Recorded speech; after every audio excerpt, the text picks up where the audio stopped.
Arsenal title favourites. They got a 2-0 win over Brighton at the weekend, and with other teams slipping up, they've gone to the top of the table. Welcome to the Premier League show. This is Back in the Net. We're an AFC Bournemouth fan channel. My name's Sam. My name's Tom. And look, we got to start, of course, by just referring to what happened at Dean Court over the weekend. And Tom Lockyer suffered a cardiac arrest on the pitch. But thankfully, he is all good. But there's been an outpouring of love from all over football, but also from Luton fans back to us. And look, it was a crazy day at Dean Court, but the main thing is he is all good. Yeah, no, exactly, mate. That's all that matters. And at this point, it was real surreal to be in the stadium. You obviously, things like this happen. Thankfully, it's rare, but happen, and you never feel. You always feel like you're just watching these sort of stuff on telly. So when you're there, it was really strange, and I didn't realise at the time. I thought, oh, that's happened before with Tom Lockyer, because everyone reacted really quickly, which was great to see. And everyone, like you say, mate, everyone comes together at stuff like that. 90 minutes of football, who cares? As long as he's all right, and he is. So really, really pleased that he's okay. And we move on. We'll have to play that game again at some point, and don't know when they're gonna. I don't think they've said when they're gonna actually put it yet, have they? No. But it'll probably be played in its entirety, which sounds like an obvious thing to do. The game was level. You couldn't expect. They're human beings. You couldn't expect them to come back out and play. It wouldn't have been right. So I think everyone done the right thing, and everyone behaved really well. So it's good. So when you look at the league table, then you can see two teams haven't quite completed the 17 games. Bournemouth and Luton, of course, are where they are. But look, this is not about us. This is about the rest of the Premier League. And you can see that the Gunners are top of the league. Villa still doing well in there. What a record that they've got. Manchester City, what is going on with them? So we've uncovered 5 talking points from the weekend's action, and Arsenal fans, you've got to wait a bit. But point number 1, something is not right with Manchester City. And is it me, or are Crystal Palace their bogey team, mate? Absolutely. Do you remember when Andros Townsend scored that world in the Etihad? Yeah. Of course, he's at Luton now. But at the weekend, it was 2-2 between the Citizens and the Eagles, and it was a last-minute pen as well, wasn't it? It was, mate, and it was a penalty, and fair play to Elise. I'm not sure if he's always the penalty taker, because I think it might be because Eze's out. So, a lot of bottle to kind of say that must have been, right in front of the fans as well. But, yeah, it's a weird one. It's a weird one with City, because we've spoke about it a little bit on previous shows, because obviously they have been faltering a little bit for their ridiculously high standards. And I've kind of always been like, oh, we done this last year, and they win the league, they go on a mad run. But they don't feel right. Something's not right. And I think, I wonder if a little bit, other teams have been a bit braver against them. And kind of these sort of results will make other teams go, you can get a point off them. We spoke about Sheffield United, who, no disrespect, but worst team we've played this season personally, and are obviously really, really struggling. And under Hackinbottom, their previous manager, who ended up getting the sack, they nearly got something off City. What's probably going to do is up the responsibility levels for Kevin De Bruyne when he's back in, because he's going to think, right, now that I'm back, we're going to have to start motoring now. Yeah, that's true. I always worry when City are on this run, you've got January, going, oh God, who are they going to buy? But something's just not quite there at the moment. I'm not there, I'm sure Pep's going to figure it out, but it feels like they can't quite put their finger on it. And it does feel a little bit like they've done that treble, no one's ever won it 4 years in a row, have they? And all this stuff, and you're thinking they just can't seem like they can go again. Don't get me wrong, they'll be in amongst it, and I'm not 100% sure, but I think they're still slight favourites to win it. Which, because we all know how good they can be and what runs they can go on. But I think we're starting to realise that they've been so good. Liverpool should include themselves in this as well. That season where they both hit over 90 points. Unbelievable. And we've almost got it in our heads now that 90 points is normal for a team that's going to win the league. When it isn't really, it's just City's levels have been so high. It's going to be less than that this season. I think, mid-80s will win you the league probably. I agree. So, I think Manchester City are probably, they've raised the bar so high that now everything feels like they're dipping, when really, points-wise, they're not a million miles off it. And I think they've lost like one game in their last 5 or something. But a draw at home to Palace, we've recently gone to Palace, they're not exactly on fire. It's not like Palace are on an unbelievable run. So yeah, a little bit worrying for them. And you never think City are going to throw away a 2-goal lead. No. Never. So yeah, credit to Palace though, by the way. Definitely credit to Palace, because every time you feel like, Palace, are they getting sucked in? They pull out results, and Roy pulls out results. So, credit to them as well. So, because it's a massive point for them. Point 2, what has happened to Wolves? They've registered only one win in their last 5 games, but at the weekend they were humbled by the Hammers, and it was a convincing win for David Moyes' men. Gary O'Neill started life at Wolves, and look, he pulled some incredible results out of the bag. And we always said it with Gary that there are certain games where you get results where you least expect it, but then vice versa as well. And I'm sure their fans would have wanted them to be more competitive at the London Stadium, but really it's a scoreline that maybe even flattered Wolves. Yeah, West Ham showed some real class, and I don't think Wolves got to grips with it. But yeah, it's not a dig. You're right in what you say. We pulled out some magical results last season. Winning at Tottenham and beating Liverpool. And I always felt like actually we were more competitive in them games than we had been previously against kind of the big boys, which I think he's shown at Wolves. They beat Tottenham as well, didn't they? And obviously Man City. But I always felt like it would be a similar approach when you're playing a team that you feel like you could go at more. Yeah. And I feel like, it's not exactly the same, but I feel like they're playing, no disrespect, Luton, the same as they're playing City in some ways. And it feels a bit odd that they're not letting the handbrake off a little bit when they're playing teams like West Ham. And don't get me wrong, West Ham are a good team. They're looking good in the league table, top their group in Europe. But they've just played in Europe as well. Perfect time to play West Ham. They've just had a tough game in Europe. You think, we can go from here. I do think as well, we said a few times, obviously it's easy for us to relay back because we had Gary O'Neill last season. There are a few times bits of magic I felt got him out of trouble. That's not of disrespect because we still had to implement things and keep your clean sheets and stuff, but we won a few 1-0 with individual bits of brilliance. And at the moment, they are lacking their main man. Because Neto's not there. Yeah. And I did, in jest, kind of say at the start of the season when people are coming at you going, what are you doing? You got rid of this amazing manager. I was going, see what happens now Neto's out, because I think there were games where I thought he's just pulled him out of nowhere. And also with Gary O'Neill, sometimes, there is that handbrake, but sometimes you're in situations within games where you need to do the opposite and put your foot on the gas. And at 2-0 down at West Ham, there were substitutions that were made that you were confused by. Yeah, well, Wolves fans were confused, but I wasn't that surprised. A lot of Bournemouth fans, obviously, it's a bit of banter, were joking around, and they were tweeting 2-0 down, 20 minutes to go, we took off a defender for a defender. And everyone was quote tweeting it with loads of things from Bournemouth when he was manager of off coming Adam Smith, on coming Jack Stacey, because he'd done very similar things, more personnel rather than rejigging it a little bit. From a selfish point of view, I wanted West Ham to get one more and we would have gone above Wolves without playing. But no, I think credit to West Ham because they've got bits of quality in there. That's what I'm saying. I don't think there was an awful amount in the game, but West Ham had that bits of quality, and Wolves at the moment are missing it with Neto, and that is, don't get me wrong, if you miss a player like Neto, it's probably the equivalent of we missing Dom Solanke. It's massive for them, and it will be interesting to see if they go into the window at all. I'm not sure what they're thinking financially wise in January, but don't get me wrong, they'll be absolutely fine. I just think this is almost a point where everyone needs to kind of take a break and go, okay, he's not a genius. Wolves aren't going anywhere, incredible and going to bounce for Europe. I think they will be where they are. I think you said it to me, mate, I think they'll have a few really, really big results like they did at City, and people will go, wow, that was really impressive. And they'll probably be all right this season. Yeah, and they'll be fine. And then there'll be runs where they think, they're a bit dull. And I just think they will end up, they come 13th last season, they're 13th at the moment. Wouldn't shock me if they come 13th, is what I'm saying. Okay, point number 3. Just how good are Everton? Look at, their form recently, 4 wins in the last 5. If they didn't have their points deduction, they'd be level on points with Brighton and only a goal apart on goal difference as well. Sean Dyche, credit to him, because we did say on previous Premier League shows, is Dyche done? It's clear that he operates best when he is under fire and having a siege mentality needed, and he's certainly done that well. The club has come together, and 2-0 win at Turf Moor against Burnley, who, look, despite their league position, they play some good football, and at home as well. These are the games that they target, so they would have been bang up for this. Everton nullified them, but not only nullified them, had the class to win 2-0 as well. What a good win, by the way. What a good win. Fantastic win, playing some really good stuff. I always, like I say, I was for a while before the deduction stuff thinking, is Dyche a little bit, like you said, is he not really the same Dyche? But quite quickly proved I was wrong in that for sure. Because is he the new Sam Allardyce, by the way?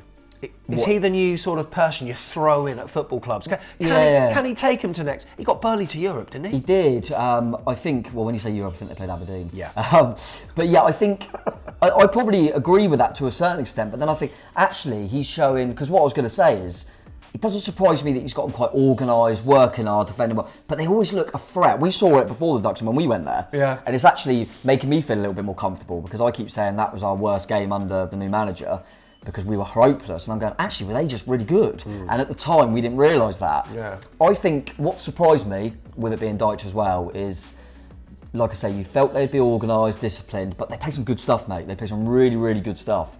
They've got, and you know, I don't know what will happen in terms of January again, because of obviously what's happened with the deduction. You don't know if they can spend money, but at the moment, we know that a little bit of quality that I thought they had in Dan Juma, we can't get anywhere near the two.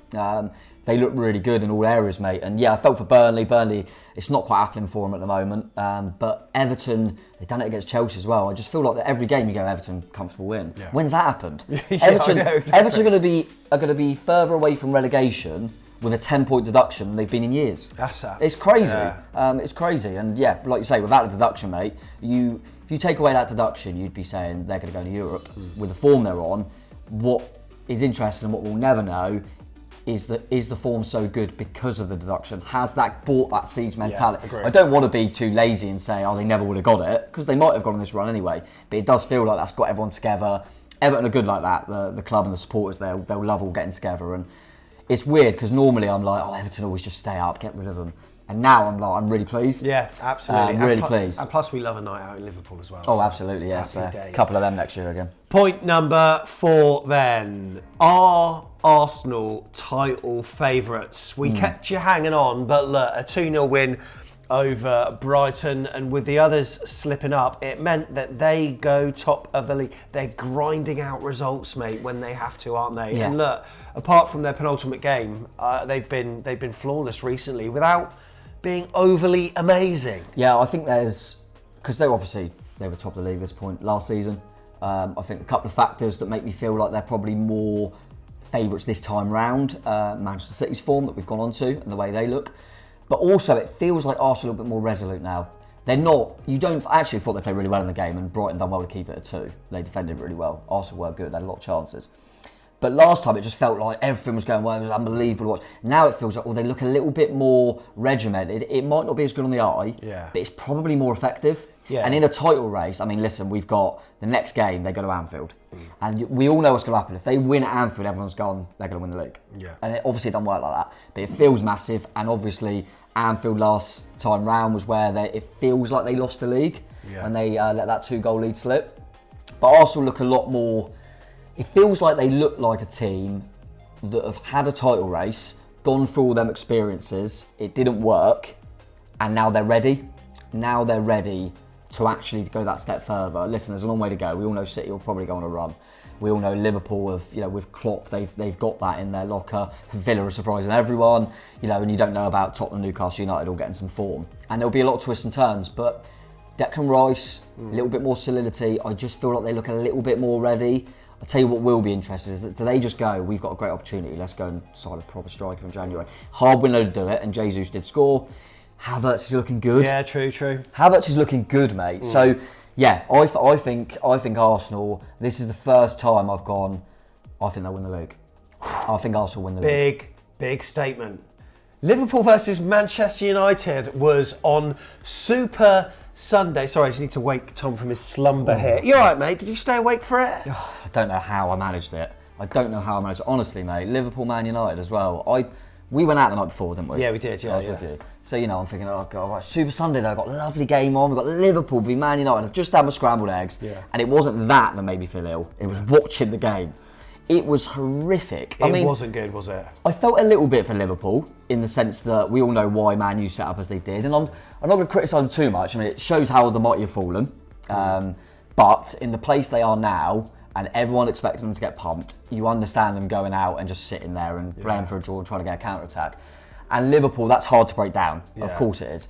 But there was such a lack of quality in all areas. I mean, Liverpool were just like, they couldn't break down, so they're just having a pot shot from nowhere. There was I do wonder if they needed someone like a Jota who was out just to run at them, but nothing worked. I think Klopp tried to change a few bits, that didn't work, so he changed it again, and it was just such a bad game. And it's one of them that it seems to happen sometimes, doesn't it, where you feel like it's going to be a really good game. Oh my God. And that game is one of the ones that's always built up by Sky, but over the years there have been many occasions where it hasn't delivered. I thought in the second half Liverpool banged at the door a little bit, but you're right, it turned into pot shots and just a lack of quality in the final third when it really mattered. That said, United did have their counter-attacks. They were few and far between, but in the second half they went close a couple of times. They could have even nicked it. They could have, which would have been it would have been, everyone would have been saying perfect game plan, but you got to remember that Mourinho, I remember getting absolute pelters for setting up like that and for drawing 0-0. So, but yeah, they're in that place at the moment, aren't they, Man U? And they would have taken a draw every day of the week. But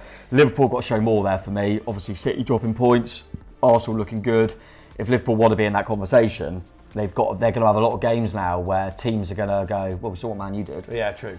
Make it difficult for them. And the atmosphere was awful. For Liverpool v Man U, I thought, because we always get it, we've been to Anfield a lot of times, I always think it's, You'll Never Walk Alone's always really good, and then it's quite quiet. And they had 7,000 more people in there, didn't they?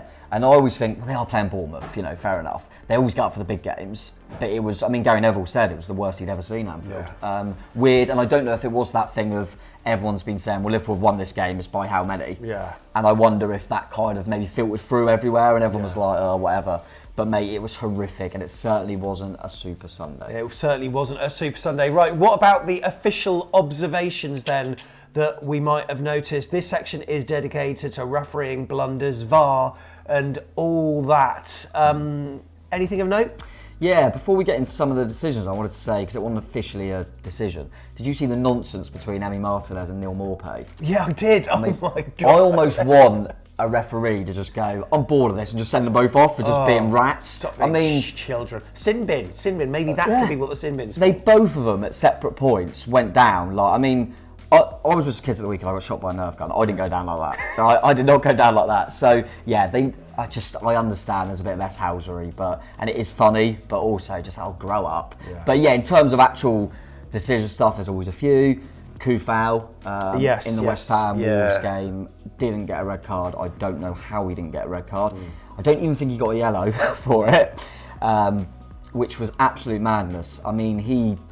It's like a wrestling elbow. I don't know what it was, and they review it and just go, no, I can't get my head around it, because if that happens next week, it might be a red card still. Yeah, true. So we keep talking about it. It's the lack of consistency, mate, is really, really odd. And obviously Gary O'Neill's thinking it's all going against him. He ended up getting a yellow, but Coufal didn't for that. So that was weird.